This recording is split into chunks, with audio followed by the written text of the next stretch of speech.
Hello, ladies and gentlemen. This is Diane Cardano with the hot 2015 edition of the Hot Off the Press Real Estate Market.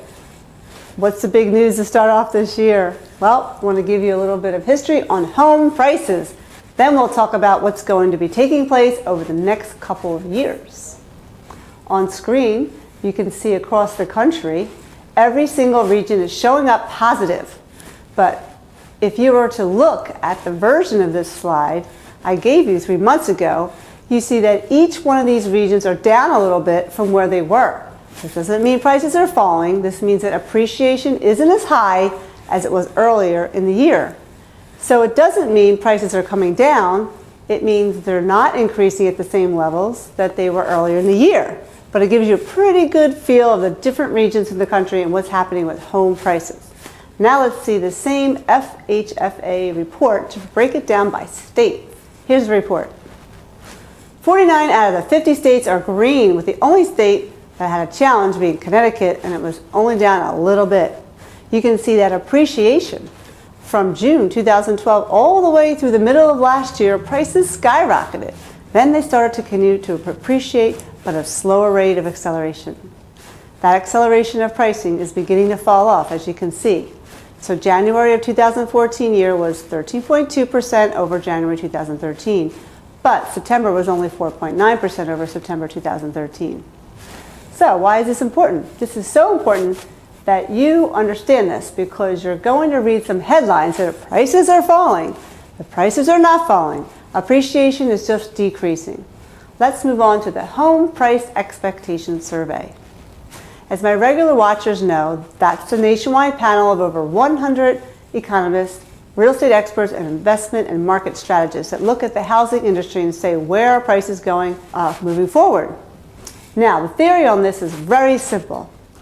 If you survey over 100 people, then you're going to get some bulls, some bears, and that means some people are really aggressive about what's going to happen in the housing market, and some a little bit depressed about what's going to happen in the housing market. So if you match all those numbers together to get an average, that's where we're at. The example I like to use is if you put a jar of jelly beans in the front of a room with 100 people in it, and you ask each one of these people to guess how many beans are in the jar. Someone guesses way too high, someone guesses way too low, but if you average all the answers, you come out real close to the number of beans in that jar. Same principle here. Let's take a look at what they found.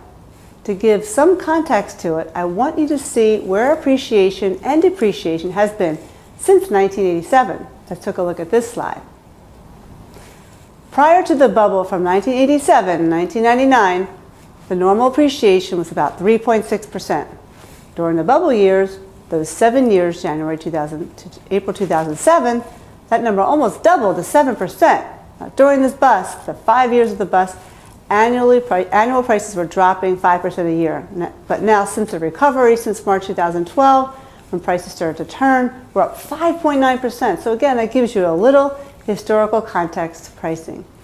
Now let's look at it going forward. Here's what the Home Expectation Survey said. They guessed by the end of 2014, that would be about 4.8%. Looks like we're going to be right, because early numbers put us about 5%. So going into 2015, prices will increase 3.8%, and going forward, they're still going to be over 3. Kind of like the normal historical average going forward all the way to 2019. Now let's finish up with a look at the percent change in sales by price range according to NAR, National Association of Realtors. Here's the slide. Well, we know that 0 to 100% price range is still falling. Why? There's almost no inventory in that part of the country at that number. But every other price point, starting at $100,000 and ending with $1 million plus price, sales are up very nicely. As a matter of fact, it's almost as though the more expensive the home, the more sales are up. Now, the reason for that probably is the fact that people of wealth understand that this is the time to buy a home. People understand with interest rates where they are right now, a price is still a great price from historic numbers. This is the time to jump into the market. People who understand wealth, the people who understand how to build wealth, are the most active in the market right now. Perhaps that should be a lesson for all of us. So, thank you for listening for the January Hot Off the Market Press. And I need to tell you, January 24th is this home seller seminar here at the Hilton Garden Inn in Fort Washington. It's a breakfast seminar, the first time we ever did this. It's going to be a great turnout. Serve a little breakfast. I have a seminar, and from 11 to 12, I'm doing a secret staging session just for people who just want to know about staging. All about staging for that hour practice staging. So come sign up at homesharkseminar.com. That's homesharkseminar.com, or just give us a call at the office here at 576-8666, area code 215. Thanks again. We'll see you in a couple weeks.